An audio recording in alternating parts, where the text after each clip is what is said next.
So we've done it. We've made it to the last section of content of the PC beta for Trials Fusion until the full release. We have the TKO Panda. We can get through a bunch of challenges with this crazy vehicle. So the first one we gotta do, we're on Road to Ruin, is Poser of the Lost Ark. All you have to do is hold the dead body pose anywhere on the map. This jump is really good for it. It's huge.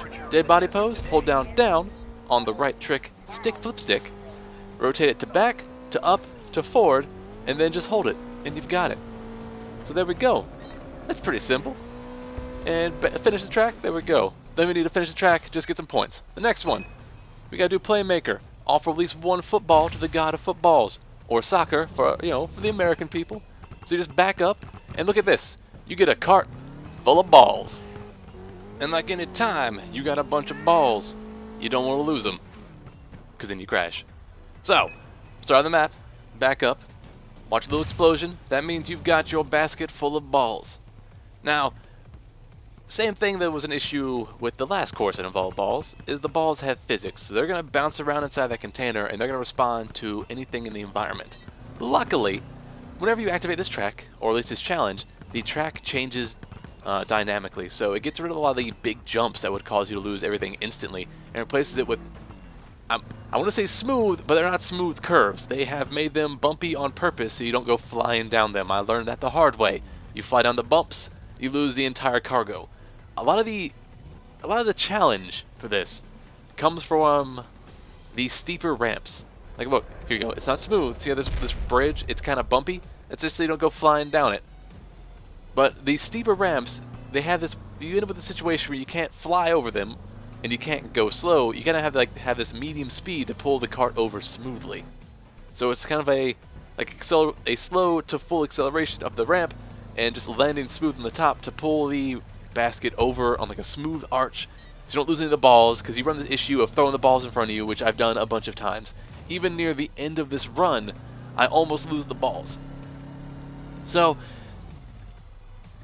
I mean, jeez, look at this. Backing all the way back up. It's just something it's a lot of hit or miss. It's gonna take trial and error. It's the only way to do this. It's definitely speed control and braking control, because if you brake too hard, the basket's just gonna flip right up. But right here, watch that. Boom! Almost lost the entire cargo. Luckily, I had to get him to here, because I had to go any further, I would have lost everything. So, that's 2 challenges down. The next one is Ancient Scroll Crossing. And hopefully, I bet you're thinking, like, man, time for some fast speed, high intensity, high octane, high adrenaline pumping action from those 2 somewhat relaxed stunts. We need something big. Well, you're looking in the wrong place. Look at this speed. Look at the steady crawl. That's how you do this entire challenge. For the last half, 3/4 of the track, you have to obey the speed limit of the sign where we started. So you have to go, I don't know, 10 trials units per hour or slower.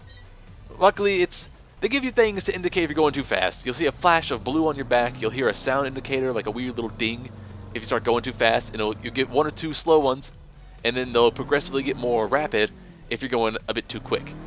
This challenge isn't that hard either. All you have to do is control your pace, do half brakes to full brakes on the way down. If you brake too hard, you're going to front flip, you're going to crash, you can't have any faults. If you go too fast, you're going to break the limit. So it's all about crawling and controlling your speed, and being really bored for about 5 minutes. But on the plus side, this gives us a lot of time to talk about the Panda itself. This wasn't in the last trials. The last trials it was all bikes, motorbikes and bicycles. The Panda is the new quad bike. I mean, if you see here, the front tire is a little glitchy sometimes on edges, but it's a really solid bike. This thing has a lot of weight and a lot of power, so you can get really fast and get crazy amounts of air. But due to the insane amount of weight, like how much it weighs compared to the driver, you can't get a lot of flips in. So that makes some of the flipping challenges kind of hard. But besides that, it's unbelievably stable. I've never had this thing collapse from a really hard landing. The only time I've had it crash is from me trying to pull off too many flips in the air when the vehicle is obviously too heavy for me to pull off that many flips. So the Panda, it's a lot of power. It's just a lot of uncontrollable power that is not shown on this map at all, because look how slow you have to take these ramps. Besides that, it's probably gonna have like a huge fan following, like just like the BMX bicycle thing from the last trials and the donkey had like their own little niche group. You can see this is definitely gonna have people just making tracks just for the quad bike, just for the speed, how much, like how fun it is to drive, and how stable it is. Also, on this one, when you land, try to land like all 4 tires. It helps you maintain your speed a bit better. It's not like the motorcycles you land on your back tire first. This one's just all 4 tires, and all 4 tires, and just keep zooming along. So there we go. We are inching our way to the end of the track. A little bit of blue lights, almost lost it there. Come on, we can make it. Just gotta keep it below the speed limit. And I don't know about you guys, but I really hope they don't have any more go slow challenges, because this, Jesus, is that laborious. Trials Fusion, sometimes you gotta go slow.